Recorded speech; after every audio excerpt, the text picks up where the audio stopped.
welcome back to Radio Freeman here on American Freedom Radio. We're going live and uncut. We're taking it all the way. Now, there were a number of things that I would have loved to continue to discuss with Rosemary about. If you guys are unaware of this, then I think I should share that some of our capitals going up around the globe right now are actually shaped as seals of Solomon to bind these jinn. So when you look at Canberra in Australia from a satellite view, you will see very clearly that it is one of these ancient sigils to bind these jinn, to use their power. When you look at Astana in Kazakhstan from an aerial view, you'll see once again very clearly that this is a sigil, a city designed as a magical seal that Solomon used to control these jinn. Once again, once you look at Washington, D.C., and we know the Freemasonic roots there, we know that there is occult orders dealing and constructing the very cities and buildings around us. Do you realize the effort it takes to put a pentagram into the street plan of a city? Much effort is going into contact with these interdimensional entities. Much effort is going to control these entities for powerful purposes.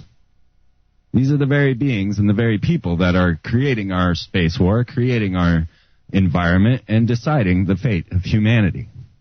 And if we aren't ready to begin to dig in, to understand that this is not about greed, this is not about power, as much as it is about contact and the usefulness of interdimensional entities such as the jinn. When we look at our world and we believe in the politics and we believe in the economics and the religion, we're not given any of the knowledge necessary to understand the motivations of those that are creating our reality. We have to dig deeper. And that's what I hope to do here on Radio Freeman. Take my own knowledge, all of my understanding, my years of expertise in these fields, and share them with other experts. So be sure to tune in every Tuesday and Thursday at 9 p.m. Central on American Freedom Radio. Saturday nights, I'll be doing the Free Zone. Coming up this Sunday, I'm going to join Clyde Lewis of Ground Zero Media to discuss the Star Whackers. And we're going to get into Randy Quaid and his fear of this malicious occult order that's trying to kill off the stars around the world, such as Heath Ledger or David Carradine. So tune in then as well. That'll be Sunday at midnight to 2 for me here in Kansas. And speaking of Kansas, it's still incredibly warm here. It's still very strangely warm. I see that there is a large ring, a filament of a coronal mass ejection forming around the sun. Meanwhile, as we reported earlier, the Fermilab, the telescope, is seeing a massive gamma-ray emitting bubble, 50,000 light years across. We are in for wild times here, folks, and it's up to us to be well informed and to understand the situation so that we can be the ones to not panic, so that we can be the ones to be the core, the stone necessary for the rest to try and gather back their livelihood. Now, just recently, we had this mysterious launch off the coast of California, 35 miles off the coast.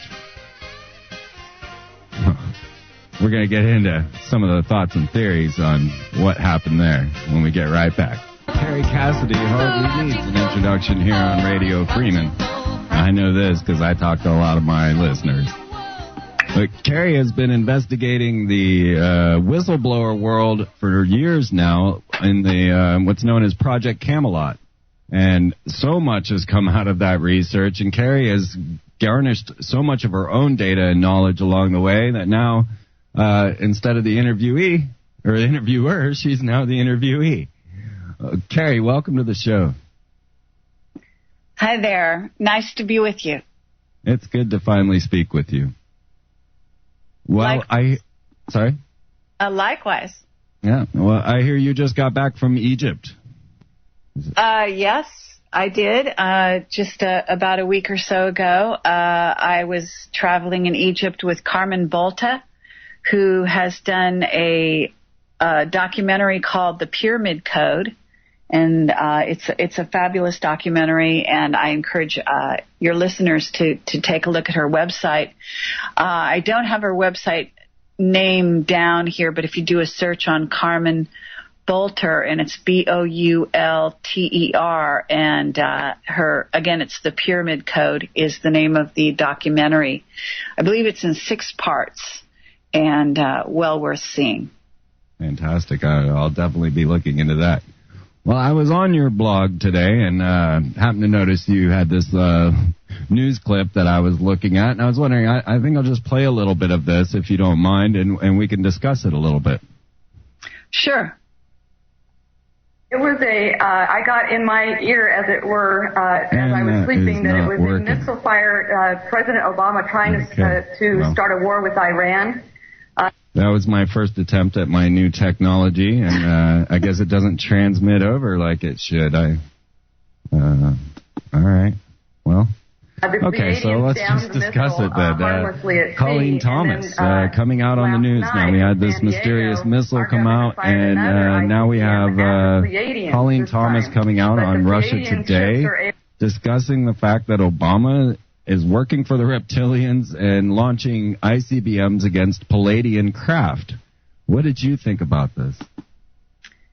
Well, I mean, I think it's just very interesting because you have a website that was basically giving an experiencer contactee a chance to announce from their point of view what was going on. So for that purpose, I put it on my site. I have to say that the information is obviously going to be, I guess you might call it suspect until it can be verified from other sources. In Camelot, what we try to do is at least triangulate information. And in this case, this is one person speaking of her contacts. Right. I just thought it very bizarre that they would have published this on CBS News on Russia Today. I mean, my God. Our world has gotten stranger and stranger, and we're starting to sound more and more sane, aren't we, Kerry? Absolutely. Well, so what is on your mind? What did you find in your Egyptian explorations, or what's upcoming? Well, in Egypt, that was a fascinating trip, and one of the things that really stuck out about it was our trip to a place called Amarna. And this is, in theory, what it is the place where Akhenaten and Nefertiti established a sort of a new age community way back then that was a departure from the priests in the temples that had been dominating the culture up until then. And their effort was to, as many people will know, to establish a sort of a different religion, a different approach to life and living. And Carmen herself has past life recall of this time during the time of Nefertiti and Akhenaten. And I myself have some remembrance of that as well. And as did some of the other people that came on the trip.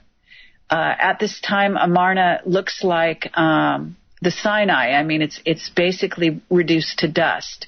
So there's actually nothing there on the valley floor where there used to be a lush greenery and amazing temples. But up on the sides of the cliffs are still the tombs, and you can go into the tombs, and we did do that. And you can see in the tombs, the traditional wall paintings and so on. But it's a fascinating place to go simply because the energy there is very strong. And if you do have the ability to sort of tap into past lives, if you have an ability to see across time, which I can do at times, then it's a fascinating place to go. I believe that. Yeah, Zahi Hawass actually had kept Akhenaten and Queen T's mummies under wraps, under national security threat, that you could not speak of these. And it was the KV-55 mummy mystery when all of a sudden, here comes Zahi Hawass out of the blue discussing King Tut's DNA to state that they actually had Akhenaten's mummy. This has been That's actually controversial, and as a matter of fact, Carmen disputes what Zahi Hawass is saying. She doesn't believe that they found the mummies, and doesn't believe they're Akhenaten's mummy, and doesn't believe that the DNA has been read properly. So there's all kinds of controversy around this and these individuals, and what appears to be the case, and I have to say that at Amarna also, there are guards, in essence, guarding this blank desert floor that has, in essence, it looks like there's been a nuclear bomb thrown there, because unlike most temple sites, even where the temple has been decimated, you will have, bits and pieces of stone and bits and fragments of things. And in other words, it will look like a normal sort of ruin site, even if the ruins are broken down to a large degree. But in this case, you've got nothing but dust, and there's no way they could have reduced that floor to the state it's in unless there was some fairly recent bomb that was exploded there. And that's what I get. And what it means is that the whole Nefertiti Akhenaten time has been sort of distorted and covered up by the Egyptologists, and in particular Zahi Hawass and his group. And there's a motivation for that points to the things that are going on in general with sacred sites around the world, where they are partitioning them off from people and not allowing them to go into those sites, such as Stonehenge. And I believe that this is in general a conspiracy, not a conspiracy theory, but a conspiracy fact, that what's going on here is an effort to keep the vibrations of the earth and of the people on it at a low vibrational level. And if you go to these very powerful sacred sites, you have the opportunity to raise your vibration. And it happens almost automatically just by virtue of being there. And hence people are very much drawn to these sites at this time. It's fascinating that we were almost arrested for meditating in the temple of Isis, really? When we were in Egypt this time, and that they've also partitioned. I'm sorry? Was that at Dendera? No, this was the temple of Isis is on the island of Phaedra, I believe it's called. I don't know how to describe it, but it's sort of an island in this area that has been filled with water from a dam. Okay. And